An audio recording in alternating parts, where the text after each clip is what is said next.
سرکار بغداد رضی اللہ تعالیٰ عنہ کی ولایت پر تقریباً امت کا اتفاق، بعد میں آنے والے سارے مسلمان انہیں ولی مانتے ہیں. اور یہ اور بات ہے کہ ولایت تک سب کا اتفاق ہے. اب غوث کے مقام کے متعلق الحمدللہ ہم منفرد ہیں اس میں، اس لیے کہ ہم انہیں غوث اعظم بھی کہتے ہیں، استغاثہ بھی کرتے ہیں. یہ ایک الگ ٹاپک ہے جہاں شرک بدعت اور کفر کے فتوے لگتے ہیں کہ بریلوی اللہ کو چھوڑ کر اولیاء سے مانگتے ہیں، اور یہ بیویوں سے مانگ لیں تو کوئی حرج نہیں، ہاں اپنے بچوں سے مانگ لیں تو کوئی حرج نہیں، بلکہ چپراسی اور نیتاؤں سے مانگ لیں تو کوئی حرج نہیں. کسی صاحب نے آ کر کے مجھ سے کہا تھا آپ غوث اعظم کیوں کہتے ہیں؟ اعظم اللہ ہوتا ہے سب سے اعظم. غوث کہیں ٹھیک ہے. سلفی صاحب تھے، ہم نے کہا کہ آپ کو سرکار عبد القادر جیلانی کو غوث اعظم کہنے پر اعتراض ہے، لیکن ایک چوڑا چمار ملک کا پرائم منسٹر بن جائے تو اسے وزیر اعظم کہہ دیتے ہیں، کوئی دقت نہیں آپ کو، وہاں اعظم کہتے ہیں. آپ اعظم کہنے میں آپ کو وہاں جھجک بھی نہیں آتی، اور غوث پاک کو اعظم کہنے میں آپ کو شرم آنے لگتی ہے. یہ اپنے اپنے نصیبے کی بات ہے. آپ کا اعظم کوئی اور ہے، ہمارا اعظم کوئی اور ہے. عزیزان گرامی، سرکار بغداد شہنشاہ ولایت سلطان الاولیاء سیدنا عبد القادر جیلانی رضی اللہ تعالیٰ عنہ، ماں کے پیٹ سے ہی ان کو ولایت عطا کی گئی. یہ وہ اولیاء میں سے ہیں جن کا پیدائشی اللہ تعالیٰ نے منتخب فرمایا ہے. بلکہ جس وقت آپ کی ولادت ہوئی، یہ شعبان کا آخری دن، اور آپ کی والدہ ماجدہ کے بطن سے آپ اس عمر میں پیدا ہوئے جب عورتوں میں اولاد کی امید ختم ہو چکی ہوتی. آپ کی ماں کی عمر 60 سال کی تھی جب آپ پیدا ہوئے. یہ خود اپنے آپ میں ایک کرامت ہے. اور سرکار بغداد رضی اللہ تعالیٰ عنہ جب جیلان میں پیدا ہوئے تو آپ کا معمول تو دیکھیں، آپ کی ماں خود بتاتی ہیں، دوسرے سال غالباً لوگوں کو چاند میں شک ہو گیا، 29 کا چاند نظر آیا کہ نہیں آیا. بعض کہنے لگے ہو گیا ہوگا، بعض کہنے لگے نہیں ہوا ہوگا. تو یوم الشک کہتے ہیں، یعنی 30واں جو شعبان کا ہوتا ہے، وہ ایک رمضان بھی ہو سکتا ہے، 30 شعبان بھی. تو لوگ آئے حضرت فاطمہ ام الخیر کے پاس جو غوث پاک کی ماں ہے، پوچھا کہ کل کا چاند ہوا کہ نہیں ہوا، ہمیں شک ہو گیا ہے. آپ نے کہا چاند ہو گیا ہے اور رمضان شروع ہو چکا ہے. کہا کیسے؟ کہا صبح سے میرا بیٹا عبد القادر دودھ کو منہ نہیں لگایا ہے، اور میرے بیٹے کا یہ معمول ہے پچھلے رمضان سے ہی، جس وقت غوث پاک پیدا ہوئے رمضان شروع تھا. ان کی ماں کہتی ہیں سحری سے لے کر افطار تک غوث پاک اپنی ماں کا دودھ نہیں پیتے تھے. یہ بچپنے میں ماں کی گود میں روزے کا آپ کے اوپر کوئی مکلف نہیں تھے، آپ احکام شریعت ابھی آپ کے اوپر لاگو نہیں تھے، لیکن اللہ کا ایک ولی آتا ہے تو وہ نظام خدا قائم کرنے کے لیے آتا ہے. آج میں اسی پر گفتگو کرنا چاہوں گا. اللہ کے اولیاء ظاہر کیوں ہوئے دنیا میں اور کیوں آتے ہیں؟ ان کا سب سے بڑا مقصد دنیا میں آنے کا، جلوہ بار ہونے کا، وہ یہ ہوتا ہے کہ نظام خداوندی کو زمین پر قائم کریں. جس کی کائنات ہے اسی کی بات یہاں پر قائم ہونی چاہیے. اب یہ باتیں وقت کے ساتھ گزرتی جاتی ہیں اور لوگ بھول جاتے ہیں. آپ سب کو پھر میں یاد دلا دوں، میرے عزیز، میں نے بھی اور آپ نے بھی اللہ سے ایک وعدہ کیا ہے. ہماری روحوں نے اللہ سے وعدہ کیا ہے. جب اللہ تعالیٰ نے ہمیں پیدا بھی نہیں کیا تھا، اس وقت ہماری روحوں کو بلا کر اس نے ایک وعدہ لیا، الست بربکم، کیا میں تمہارا رب نہیں ہوں؟ میں تمہارا مالک اور خالق نہیں ہوں؟ تو سب کی روحوں نے کہا تھا قالوا بلا وربنا، کیوں نہیں مولا، تو ہی تو ہمارا رب ہے. رب تعالیٰ نے فرمایا کیا تم اسی وعدے پر برقرار رہو گے دنیا میں جانے کے بعد؟ سب نے کہا تھا ہم وعدہ کرتے ہیں مولا، اسی پر باقی رہیں گے. یہاں آنے کے بعد کتنے وہ لوگ ہیں جو اس کی ربوبیت کا اقرار کرتے ہوئے اس کائنات میں صرف اس کے گن گاتے ہیں. کفار و مشرکین تو وعدہ خلاف ہیں، توڑ دیے، انہوں نے اللہ کے علاوہ کسی اور کو خدا بنا لیا. لیکن تم نے اللہ اکبر تو کہا، زبان سے تو تم نے تسلیم کیا، لیکن تمہارا رہن سہن یہ بتاتا ہے کہ تمہارا مالک کوئی اور ہے، کسی اور کو راضی کرنے میں لگے ہوئے ہو. کسی اور کی دریوزہ گیری کر رہے ہو، کسی اور کی خوشامدی میں کھڑے ہوئے ہو، درباروں کے آستانوں کے دروازوں پر تمہارا کھڑا ہونا گھنٹوں پر کسی کو راضی کرنے کے لیے، یہ تمہارا عمل بتاتا ہے کہ تم نے رب اعلیٰ کو اکبر نہیں سمجھا۔ وعدہ تو تمہاری روحوں نے کیا تھا کہ تیرے سوا کسی کو ہم حاکم نہیں تسلیم کریں گے، حاکم اعلیٰ صرف اللہ ہے۔ اولیاء کاملین یہی بات یاد دلانے کے لیے آتے ہیں، پھر تمہیں یہ یاد دلانے کے لیے آتے ہیں، اور جس شان سے وہ دنیا میں آتے ہیں بچپن سے ہی ان کے حالات ایسے ہوتے ہیں کہ شریعت طاہرہ کی پابندی ان کے ہر قول و عمل میں نظر آتی ہے، ہر قول و عمل میں۔ اس لیے کہ ہم جس کی زمین پر ہیں اور جس کی آسمان کے نیچے ہیں، بات ہوگی تو صرف اسی کی ہوگی، بات ہوگی تو صرف اسی کی ہوگی۔ مجھے ایک بات یاد آتی ہے، سرکار مفتی اعظم ہند رحمۃ اللہ تعالی علیہ، آپ کے سامنے کوئی صاحب تقریر کر رہے تھے، یہ زمین سب کی ہے، ان کی بھی ہے، ان کی بھی ہے، ان کی بھی ہے۔ آپ نے کہا چپ رہو، زمین اللہ کی ہے اور صرف اللہ کا نام ہو۔ یہ سب کی ہمت نہیں بولنے کی، زمین اللہ کی ہے اور اللہ ہی کا، یہاں پر اللہ ہی کی بولی بولی جائے، اسی کے لیے زیب دیتا ہے۔ جس کے گھر میں رہ رہے ہو اسی کی بات کرو۔ عزیزان گرامی وقار، سرکار بغداد، ان کی کرامات اپنی جگہ پر، لیکن ان کی زندگی کے کچھ اہم گوشے میں لے کر آج حاضر ہوں۔ آج ہمارے حالات کے اعتبار سے بھی ضرورت ہے اس کی۔ جب آپ پروان چڑھتے رہے اپنی ماں کی گود میں، بہت جلدی آپ کے والد گرامی کا انتقال ہو گیا۔ آپ سے خود پوچھا گیا تھا غوث پاک سے، آپ کی جوانی میں یا جب آپ کا شہرہ بغداد میں بہت ہو گیا تب پوچھا گیا تھا، آپ کو اپنے ولی ہونے کا احساس کب ہوا؟ غوث پاک سے ہی پوچھا گیا تھا، آپ کو کب پتا چلا اللہ نے آپ کو ولایت کا یہ مقام عطا کیا؟ آپ فرماتے ہیں جب میں 10 سال کا تھا، مدرسے جاتا تھا تو غیب سے ایک آواز آتی تھی، افصحوا فی المجالس لولی اللہ۔ غیب سے آواز آتی تھی، اے لوگوں مجلس میں جگہ چھوڑ دو، اللہ کا ولی آ رہا ہے۔ یہ آواز صرف میں نہیں، میرے استاد بھی سنتے، وہاں بیٹھے شاگرد بھی سنتے، اور سب کھڑے ہوتے تھے، جگہ دیتے تھے۔ غوث پاک فرماتے ہیں جب ہر بار مجھے یہ آواز آنے لگی تب مجھے احساس ہوا کہ اللہ تعالیٰ نے مجھے ولایت کا تاج پہنایا ہے۔ پھر آپ کو لہو و لعب میں، کھیل کود میں نہیں رکھا گیا۔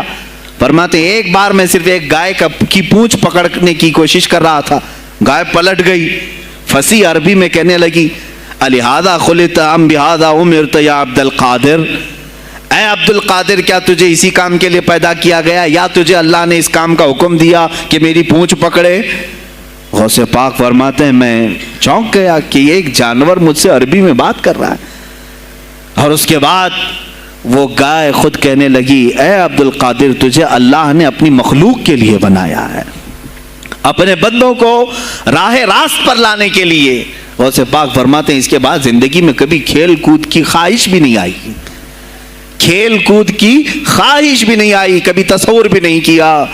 اور جب آپ جیلان سے نکل کر بغداد آئے، بغداد کے جو حالات تھے وہ آپ نے بہت قریب سے مشاہدہ کیا۔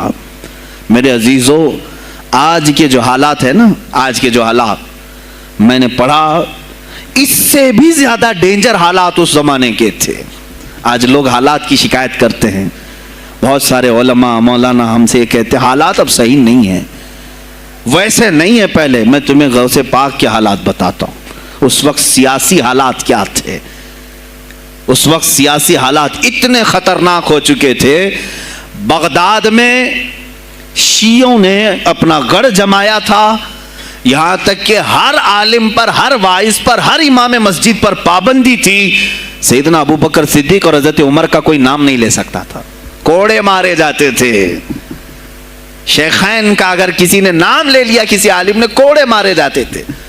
خلیفہ واثق باللہ تک یہ تاریخ چلی بغداد میں، اور سلطنتیں ٹوٹ چکی تھیں۔ سیاسی حالات اس قدر خراب ہو چکے تھے، چھوٹی چھوٹی ٹکڑیوں میں بٹ چکے تھے مسلمان۔ مصر کی طرف دیکھیں تو فاطمی حکومت قائم ہو گئی تھی، وہ اپنے آپ کو فاطمی کہہ رہے تھے۔ بغداد میں عباسی خاندان حکومت کر رہا تھا، اور وہ بھی سمٹ کر کے صرف بغداد کے اطراف رہ گئی بس۔ پھر ترکی کی طرف دیکھیں تو سلجوکی خاندان تھا، ایک ایک ٹکڑا حکومت کر رہا تھا اور یہی آپس میں دست بگریباں تھے, ایک دوسرے سے لڑ رہے تھے.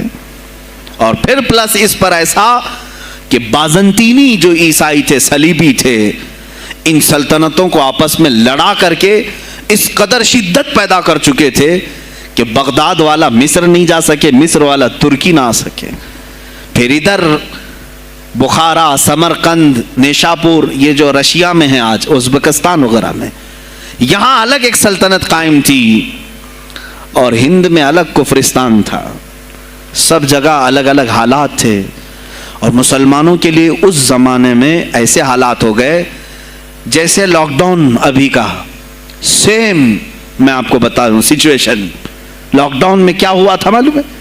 یہ ہمارے طلبہ دیکھیں 8 مہینے سے بیٹھے ہوئے ہیں, مدارس میں نہیں گئے, حفظ قرآن کر رہے تھے, عالم دین بن رہے تھے, مدرسے بند ہیں نا, گھروں میں بیٹھے کچھ تو آوارہ گردی کر رہے ہیں. اسی طرح کالج کے بچے بھی, اسکول کے بچے بھی, سب چھوٹے ہوئے ہیں لاک ڈاؤن کی وجہ سے. سیم یہی سچویشن اس زمانے میں ہوئی. بغداد علمی مرکز تھا, کوفہ اور بصرہ علم کے مرکز تھے. آپسی رنجشوں کی وجہ سے بادشاہوں کی طلبہ ایک جگہ سے دوسری جگہ کا سفر نہیں کر سکتے تھے. بغداد کے سارے مدرسے بند پڑے ہوئے تھے کیونکہ طلبہ آ نہیں سکتے. کہاں سے آئے تم؟ مصر سے آئے, واپس جاؤ. اس سلطنت میں کیا کر رہے ہو؟ اس طرح کی سختیاں. یہاں تک کہ یہی زمانہ ہے جب حسن بن صباح نام کا ایک ایسا منافق جس نے اس زمانے کے بادشاہوں کو خرید لیا اور کچھ لوگوں کو نشے کا خوگر بنایا. حشیشین وغیرہ آپ نے سنا ہوگا, صلاح الدین ایوبی کا زمانہ ہے یہ. غوث پاک سے صرف 4 سال بعد صلاح الدین ایوبی آئے, صرف 4 سال بعد. اس زمانے میں حسن بن صباح نے ہزاروں نوجوانوں کو نشے کا عادی بنا دیا تھا. ہزاروں نوجوان. اور کیسا نشہ, کوکین, افیون وغیرہ سب تو لے کر کے تو لوگ ہوش میں آ جاتے ہیں. وہ ایسا تھا کہ اس نے جو نشہ دکھایا تھا, ایک چھوٹے سے کمرے میں ان کو رکھتا اور انہیں بتاتا کہ یہ درخت ہیں, یہ نہر ہے, یہ محل ہے, یہ حور ہے, تو اسے وہ جنت ہی سمجھتے تھے. اور پھر اس کمرے سے باہر نکالتا اس کو, تڑپ تڑپ کے آدمی مر جاتا کہ مجھے میری جنت میں واپس کرو. وہ جنت نہیں, کمرہ ہوتا تھا, لیکن نشہ اسے ایسا کرایا جاتا تھا کہ اس کمرے کو وہ جنت سمجھنے لگتا تھا. اور ان نوجوانوں سے کیا کرایا جاتا تھا؟ ان کو نشے کا عادی بنا کر کے باہر نکالا جاتا, انہیں ٹارگیٹ دیا جاتا, فلاں مجلس میں جاؤ, فلاں خلیفہ کو قتل کرو, فلاں وزیر کو مارو, فلاں سپاہیوں کو مارو, فلاں عالم دین کا قتل کرو. اور وہ اپنا ٹارگیٹ پورا کر کے آتے اس لیے کہ انہیں نشہ چاہیے تھا. وہ 1 دن 2 دن سے زیادہ اس نشے کے بغیر رہ نہیں پاتے ہیں. وہ اپنا ٹارگیٹ کرنے کے لیے اپنی جان بھی جوخم میں ڈالتے ہیں. اس طرح کے کئی حملے خلفاء پر کرائے حسن بن صباح نے. اور جانتے ہیں, میں نے آج تاریخ دیکھی, حسن بن صباح نے علماء اہل سنت کو, اس زمانے کے 40,000 علماء کو قتل کرایا. یہ وہ زمانہ تھا جب بغداد کا حال یہ تھا کہ نشہ زیادہ ہو چکا تھا, علم دین کے مراکز بند ہو رہے تھے اور علماء بولنے میں ہچکچا رہے تھے, ڈر رہے تھے. اور سلطنتیں آپس میں ایک دوسرے سے ٹکرا رہی تھیں. جو خلیفہ بیٹھتا وہ نہایت عیاش قسم کا خلیفہ آتا تھا. اکثر خلیفہ عیاش آئے, ان کے حریم میں, ان کے حرم خانے میں, یعنی ان کے محل میں 40 عورتیں ہوا کرتی تھیں جن کے ساتھ وہ وطی کرتے, جمع کرتے. جبکہ وہ مسلمان خلیفہ ایک بادشاہ کے لیے, چاہے کوئی بھی ہو, 4 سے زیادہ کی اجازت ہے. 40 کنیزاؤں کے ساتھ وہ زندگی گزار رہے ہوتے. اس میں عیسائی بھی ہوتی, یہودی بھی ہوتی, سب قسم کی ہوتی. یہ خلفاء کا حال تھا. تم کیا کہہ رہے ہو ہمارے زمانے کو؟ ارے حالات برے ہیں, حالات برے ہیں. ابھی اور میں بتاؤں کتنے برے حالات اس زمانے میں تھے. علماء کو کوڑے مارے جاتے تھے اگر بولے. ارے شیخین کا نام لینے پر پابندی بغداد میں لگ گئی ہو, اس سے بڑا اور ظلم کیا ہو سکتا ہے؟ سیدنا ابو بکر صدیق, حضرت عمر کا نام لینے پر کوڑے مارنے لگائے جاتے. ایسے حالات میں